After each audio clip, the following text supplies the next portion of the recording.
7টা বজাত এখেতে ধান কাটিবলৈ গৈছিলোঁ ঘৰত।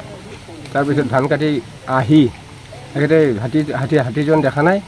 গতিকে ৰাতিৰ 6টা বজাত এখেতে ধান কাটি অহাৰ সময়ত হাতীৰ লগত তেনে লগ পাই হাতীটো দেখা নাছিলে এখেতে। তাৰপিছত ঘৰত আহোঁতেই এই হাতীটি মাৰ খালে।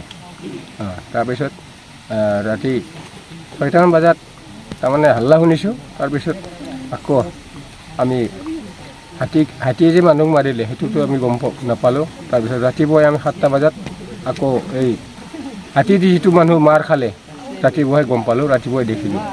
এইখিনি আৰু জাগাৰ নামটো হ'ল 3 নম্বৰ অন্ধাইবাৰী আৰু হাতী দি মাৰ খালে হাজোগুৰি আৰু মানুহৰ নাম হ'ল আৱাৰাম বসুমতাৰী।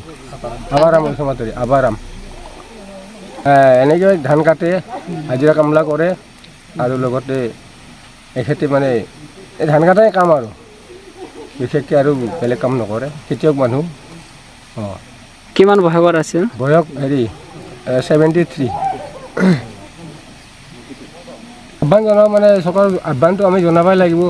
এখেতৰ যিটো নেকি মানুহজন মাৰা গ'ল, চৰকাৰৰ পৰা যি আমি অনুদান পাওঁ এইখিনি আমাক লাগিব আৰু তাৰমানে এইখিনি আমাৰ কি বুলি কয় এইখিনি অনুদান পোৱাৰ পিছত আমাৰ সা সুবিধা আমি কৰিব পাৰিম। একো যদি আৰু নিদিয়ে তেতিয়াতো নহ'ব, কাৰণ মানুহজন মাৰা গ'ল তেতিয়াতো চৰকাৰৰ পৰা আমি এইখিনি সাহাৰ্য পোৱাৰ কাৰণে আমি মনোযোগ দিওঁ। আৰু আমি চৰকাৰৰ ফালৰ পৰা মানে এটা কথা হ'ল, আমি যদি হাতীৰ পৰা দূৰত থাকিবলৈ কাৰণে চেষ্টা আমাৰ আছে আৰু চৰকাৰে যাতে আমাক কিবা লাইন অনুযায়ী ফিনিচিং যদি দিয়ে তেতিয়া আমি ভাল পালোঁ হয়। কাৰণ হাতীটো আমাৰ এই বৰ্ডাৰ এৰিয়াত তাৰমানে হাতী সদায় আহি থাকে, উপদ্ৰৱ কৰি থাকে। হাতীক আমি দূৰ কৰাৰ কাৰণে যদি কিবা ফিনিচিং ব্যৱস্থা যদি চৰকাৰৰ ফালৰ পৰা যদি দিয়ে তেতিয়া আমি বাচি থাকিব পাৰিম আৰু মই এইখিনি মানে ক'লোঁ।